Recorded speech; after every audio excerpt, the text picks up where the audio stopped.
From the very beginning. You know, when Bilal Davis left, he got kicked out of the university. Let's be clear about that.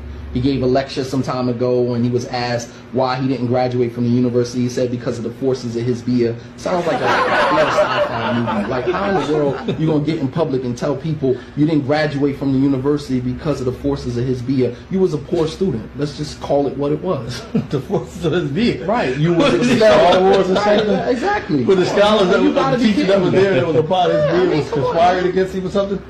Right. So tell the people you got kicked out of the university. Tell the people you got let go.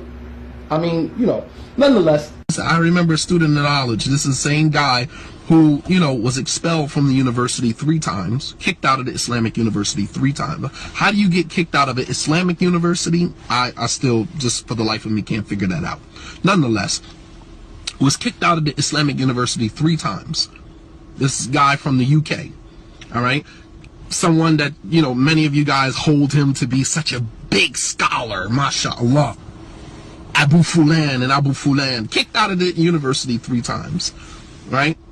And he got on public and was asked, why didn't he graduate from the Islamic university? And this dude had the audacity to say, the Hizbis. You know, the Hizbis infiltrated the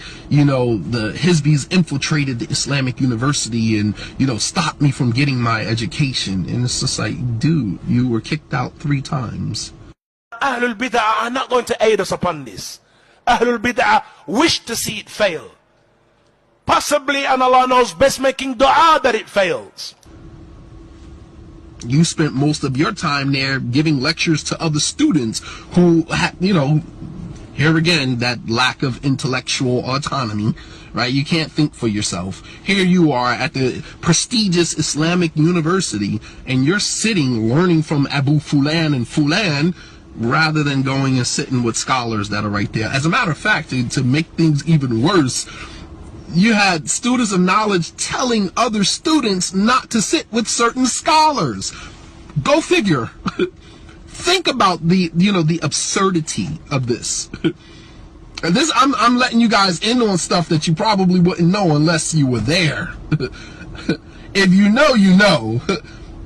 But some of you will never get the inside story because, you know, we come back to America and we try to, you know, paint this picture that everything was all good. I'm a realist, so I live in a real world. I'm sorry, I can't, you know, I'm not going to play that role, and I'm not going to paint that picture for you. I'm going to tell you what really happened. I have my brother Abu Hakim in Medina. Okay. I have my brother Abu Hakim in Medina. العالم أخي دور رسول الله سبحانه وتعالى